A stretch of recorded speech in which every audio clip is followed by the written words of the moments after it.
क्योंकि नेतृत्व कर चुके हैं नीतीश कुमार जी, तो नीतीश कुमार जी अपने नेतृत्व में सब लोगों को बुलावें, हम लोग जाएँगे। तो इसीलिए दूसरा को नेतृत्व करने का मतलब वही हो जाता है राजनीतिकरण।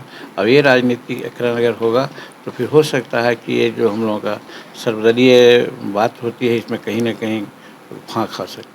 नमस्कार, मेरा नाम है निखिल। आप देख रहे हैं न्यूज़ फॉर नेशन। केंद्र सरकार के द्वारा सुप्रीम कोर्ट में हलफनामा देने के बाद कि जातिगत जनगणना नहीं करवानी चाहिए, बिहार में बवाल फिर से मचा हुआ है। आपको बता दें कि हम पार्टी के प्रमुख पूर्व सीएम जीतन मांझी ने कहा है कि हम जातिगत जनगणना करवाना चाहते हैं। हमारा स्टैंड पूरी तरीके से क्लियर है। अगर केंद्र सरकार के द्वारा कुछ हलफनामा दिया गया है तो प्रधानमंत्री को पुनः विचार करना चाहिए। साथ ही साथ उन्होंने कहा कि मुख्यमंत्री नीतीश कुमार जब इसकी अगुवाई कर रहे हैं तो तेजस्वी यादव नेता बनने की कोशिश ना करें, तेजस्वी यादव राजनीति ना करें। मुख्यमंत्री नीतीश कुमार फिर से सर्वदलीय बैठक करें और पुनः एक बार प्रधानमंत्री से मुलाकात करें। क्या कुछ कह रहे हैं जीतन मांझी, सुनवाते हैं आपको। बीजेपी ने अपना हलफनामा दायर किया सुप्रीम कोर्ट में, उसमें कहा गया है कि जाति जनगणना कराना संभव नहीं है। बीजेपी ने हलफनामा जारी किया। केंद्र सरकार ने सर, ये केंद्र। देखिए, केंद्र सरकार बहुत पहले से ही जातीय जनगणना कराने के संबंध में पेश की स्थिति में थी। इसी को लेकर के बिहार में एक सर्वदलीय नेताओं की एक दल माननीय प्रधानमंत्री से मिलने का काम किया। प्रधानमंत्री बहुत संदिग्धता से सवाल को सुने, कुछ क्वेरी भी किया, उसका हम लोग समाधान किया दिया। हम लोग आशान्वित थे कि प्रधानमंत्री हम लोगों के दलील को समझ करके जातीय जनगणना कराने का आदेश देंगे या निर्णय लेंगे। लेकिन कल से पता चल रहा है कि केंद्र सरकार ने एक हलफनामा जारी करके कह दिया है कि ये संभव नहीं है। यह एक दुखद प्रकरण है, खास करके अभिवंचितों के लिए, गरीबों के लिए, शेड्यूल कास्ट के लिए, आदिवासी ये सब के लिए। क्योंकि हमारा कंसेप्ट है, शुरू से हम कहते आ रहे हैं कि हमारा कंसेप्ट है, हमारा संविधान कहता है कि जिसकी जितनी जनसंख्या भारी मिलेगी उसको उतनी हिस्सेदारी।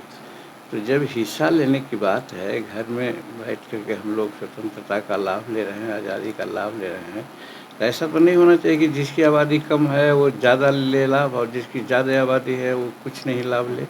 तो इसी विसंगति को दूर करने के लिए जातीय जनगणना बहुत आवश्यक है। और जातीय जनगणना बहुत पहले से नहीं हो पाया है। अंग्रेज़ों के समय में हुआ था, स्वतंत्रता के समय में भी इसकी आवश्यकता थी और हुई 1-2 साल पहले, लेकिन उसको आगे प्रसारित नहीं किया गया। तो आज बहुत ज़रूरत है इस चीज़ की कि ये समाज में आवे कि साहब जिसकी जितनी जनसंख्या है उसको कैसे हम लाभान्वित करें। इसका एक ही तरीका है कि जातिगत जनगणना हम लोग कर लें और इसमें किसी को गलत नहीं होना चाहिए। इसलिए कि अगर आप 20% हैं, 20% का लाभ आपको मिल रहा है, तो फिर आप न चाहिए कि हमको 35% हो या 50% हो, लेकिन जिसकी आबादी 70% है या 60% है, उसको लाभ अगर मिल रहा है मात्र 30% या 40% का, तो ये तो अन्याय है।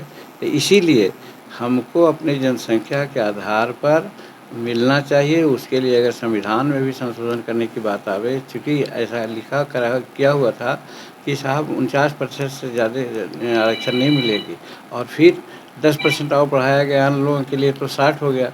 लेकिन हमारा पक्ष रख दिया है कि हम नहीं कराने के पक्ष में। सर, आप लोग का जिन लोगों ने मुलाकात की, अब क्या स्टैंड होगा सर अगला? इसके बारे में हम कल बोले हैं कि हम लोगों को पुनः आपस में बात करना चाहिए और आपस में बातचीत कर कर के एक कदम उठाना चाहिए। हमको लगता है अभी भी हम लोग होपफुल हैं कि माननीय प्रधानमंत्री जी किसी कारण से एफिडेविट से करवा दिए हैं, लेकिन वो ज़रूर इस पर सोचेंगे।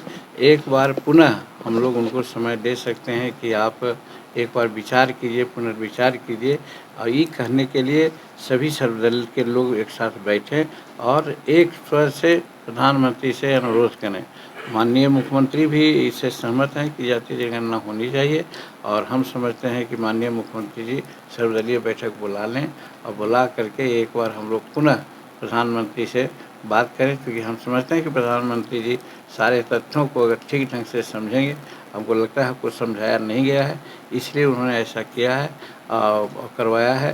तो फिर हम विचार करने के लिए उनसे मांग करें और निश्चित रूप में सब लोग मिल करके एक बार इस पर प्रयास करें और माननीय मुख्यमंत्री को भी हम कहते हैं कि अगर ऐसा ना हो तो मुख्यमंत्री स्वयं निर्णय लें अपने आप यहाँ पर जनसंख्या की जाति जनगणना कराने का।